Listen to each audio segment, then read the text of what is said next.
This title is narrated with virtual voice, computer-generated narration for audiobooks.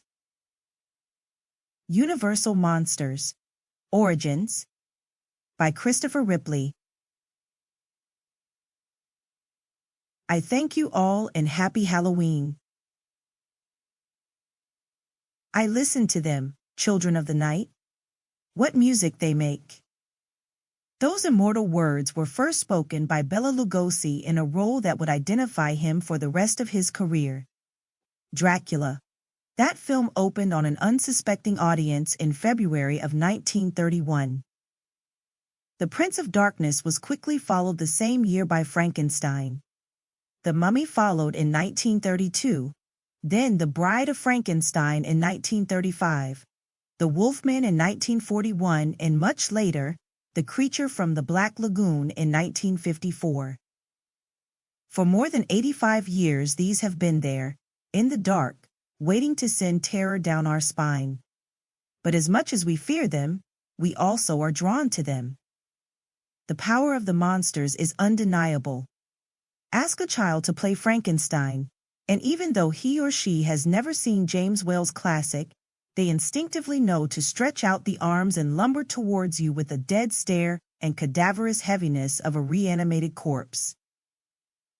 I would argue that there is more in awareness of these characters than the Greek gods, Zeus, Aphrodite, and Iliad. In some cases, more people can describe the proper way to dispose of a vampire or werewolf than can recite any constitutional amendment or tell you who held the office of the 26th President of the United States. These creatures of the dark are timeless. They still permeate our culture, although some would argue that their fear factor had lessened to a great degree. When we were developing Halloween Horror Nights, ripped from the silver screen, one of our goals was to make these properties terrifying for a new audience. Frankenstein's monster had become the comedic Herman Munster, and the pinkish Frankenberry, Dracula's bite, had become more sensual than sinister, and the Wolfman was in danger of being defanged. So, we looked to the original films and the myths and legends that inspired them. There was the stuff of nightmares. The little details that when combined with imagination became unimaginable. And that is what Christopher has done with this book. The classic monsters truly are our modern mythology. They are the simple stories that are handed down by the firelight of television and movies. Of course, they were much more prevalent in the late 60s and early 70s, when television horror hosts would fill the programming slots of late Friday night and Saturday afternoon with creature features.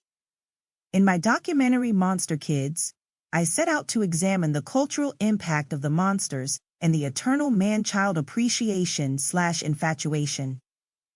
What began in the 60s and 70s is still going strong today, although the cast of creepy characters has certainly grown to include Michael Myers, Jason Voorhees, Freddy Krueger, and Leatherface. What was that spark of electricity, that inspiration that brought those creatures to life? What was the collection of elements that created the perfect ghastly story that would live on and on? Universal Monsters Origins is a perfect primer. Christopher has done his homework, hopefully by candlelight, with a raging lightning storm outside, and delved into the catacombs to reveal the components of mythology, and in some cases, cryptozoology, that inspired the ghastly grouping known as the Universal Classic Monsters.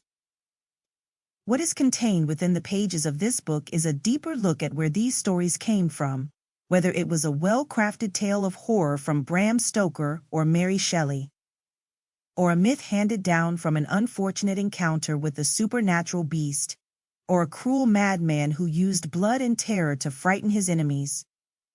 100 years from now, through the beauty of high definition, we will still have these films, and now, you will have the stories behind those stories.